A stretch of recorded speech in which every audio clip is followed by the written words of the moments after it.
This is a small video about the meeting notes template, which you can find in the shared folder and then under templates. So the idea is that this template can be used to structure your meetings and to prepare your meetings so that they are more efficient and that you don't forget all the important points that you would wanted to mention. I'll go a bit more into detail into it later on, but for now I would like to mention that what you should do is, if you want to use it, that you can go and you go here and you click make a copy, okay? Because you don't want to use the template and modify the template itself.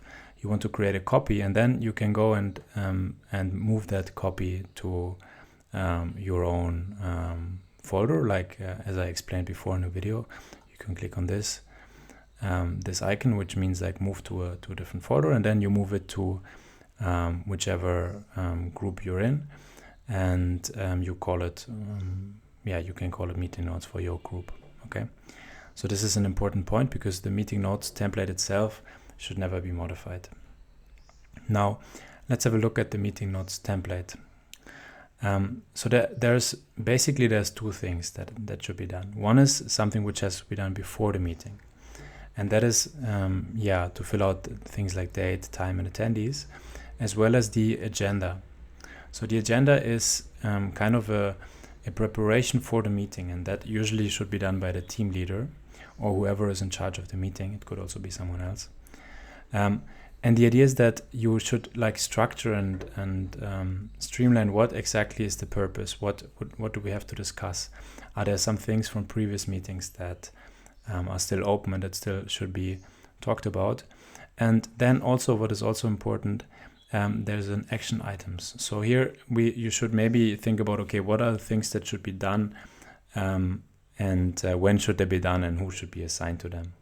So the when they should be done and who should be assigned to them might be at this stage still a bit open and vague, but it's still good to go through it and to see what do you think beforehand, what should be the action items. And then during the meeting itself, the meeting can be done can follow this agenda that you set out.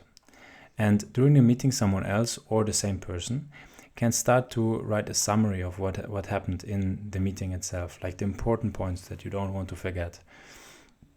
They can be written down into the notes section here. And then there's one last section, which is the action items. And there's a difference here to the action items above, insofar that this is kind of the finalized version. The action items that you planned out in the agenda is more of like a starting point. But here you take in feedback from the team and everyone reflects, and maybe there's more action items coming, and you finalize the assignee and the due date. So once everything like this is done, you're done basically with this meeting template. You have kind of used it successfully. But there's one more important point here, which is that all these action items that have been created, they should now be transferred, ideally by the team leader, to a tasks template. So this is another video that Ofer will be making, but it's basically like a list of tasks and when they should be done.